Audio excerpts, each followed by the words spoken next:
Thermodynamics के अंदर दो इम्पॉर्टेंट टर्म इस्तेमाल होते हैं, सिस्टम और सराउंडिंग। इस वीडियो के अंदर हम इन दोनों कॉन्सेप्ट्स को समझने की कोशिश करेंगे। सिस्टम और सराउंडिंग को समझने के लिए हम एक रियल या वर्चुअल बाउंड्री क्रिएट करते हैं। उस बाउंड्री के अंदर जो भी चीज़ आ जाती है उसे हम सिस्टम कहते हैं। आप यहाँ पे देख सकते हैं कि जो भी चीज़ इस बाउंड्री के अंदर है वो सिस्टम है, और उसके अलावा हर चीज़ सराउंडिंग कहलाएगी, या हम कह लें कि सराउंडिंग का हिस्सा कहलाएगी।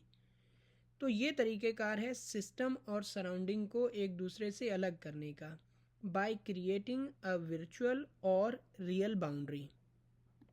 यहाँ पे आपको अर्थ का एक मैप नज़र आ रहा है, और अर्थ के मैप में अगर हम किसी भी एक मखसूस हिस्से को स्टडी करना चाहते हैं तो वो हिस्सा हमारा सिस्टम कहलाएगा, क्योंकि हर वो चीज़ जो अंडर द फोकस होती है, जिसको हम स्टडी करना चाहते हैं, वही एक्चुअली सिस्टम होता है।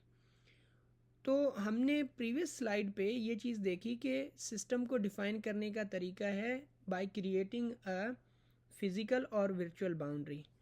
तो मिसाल के तौर पे हम साउथ अमेरिका को, ये वाला जो हिस्सा है, इसको स्टडी करना चाहते हैं, तो हम क्या करेंगे, एक वर्चुअल बाउंड्री क्रिएट करेंगे, और उस बाउंड्री के अंदर जो चीज़ भी आ जाएगी वो हमारे सिस्टम का हिस्सा होगी। उसके अलावा जो भी चीज़ इस मैप में मौजूद है वो हर चीज़ सराउंडिंग कहलाएगी। लेबॉर्ट्री के अंदर हमारा ताल्लुक़ बहुत बड़े बड़े ऑब्जेक्ट्स के साथ नहीं होता। जिस तरह से हमने एग्ज़ाम्पल लिया, साउथ अमेरिका पूरा एक कॉन्टिनेंट है, लेकिन हमारा जो ताल्लुक़ होता है वो छोटे छोटे ऑब्जेक्ट्स के साथ, छोटी छोटी चीज़ों के साथ होता है जिसकी हम प्रॉपर्टीज़ को स्टडी करना चाहते हैं। तो यहाँ पे आप देख सकते हैं कि एक ये फ्लास्क मौजूद है जिसके अंदर कोई लिक्विड मौजूद है। हम उस लिक्विड की प्रॉपर्टीज़ को स्टडी करना चाहते हैं। तो जब हम इसकी प्रॉपर्टीज़ को स्टडी करना चाहते हैं तो ये जो फ्लास्क है ये एक बाउंड्री हो गई, और इसके अंदर जो चीज़ है वो हमारे लिए सिस्टम हो गया। बाकी उसके अलावा बाहर जो भी चीज़ें लेबॉर्ट्री के अंदर मौजूद हैं, या पूरे की पूरी जो यूनिवर्स है, उसको हम कहेंगे कि वो सराउंडिंग है। तो ये हमारे लिए सिस्टम है, और इसके अलावा हर चीज़ सराउंडिंग। सिस्टम के डिफरेंट टाइप्स होते हैं, और ये टाइप्स हम डिफ़ाइन करते हैं सिस्टम के बिहेवियर की बेसिस पे, कि सिस्टम किस तरह से बिहेव कर रहा है। मिसाल के तौर पे हम राइट से स्टार्ट करते हैं। यहाँ पे आपको एक जग नज़र आ रहा है जिसके अंदर कुछ लिक्विड मौजूद है। ये जग ओपन है, इसमें से हम लिक्विड निकाल भी सकते हैं, इसमें लिक्विड और डाल भी सकते हैं। इसको हीट अप भी कर सकते हैं, इसको कूल डाउन भी कर सकते हैं। इसका मकसद है कि इसमें एनर्जी और मास दोनों ट्रांसफ़र हो सकते हैं।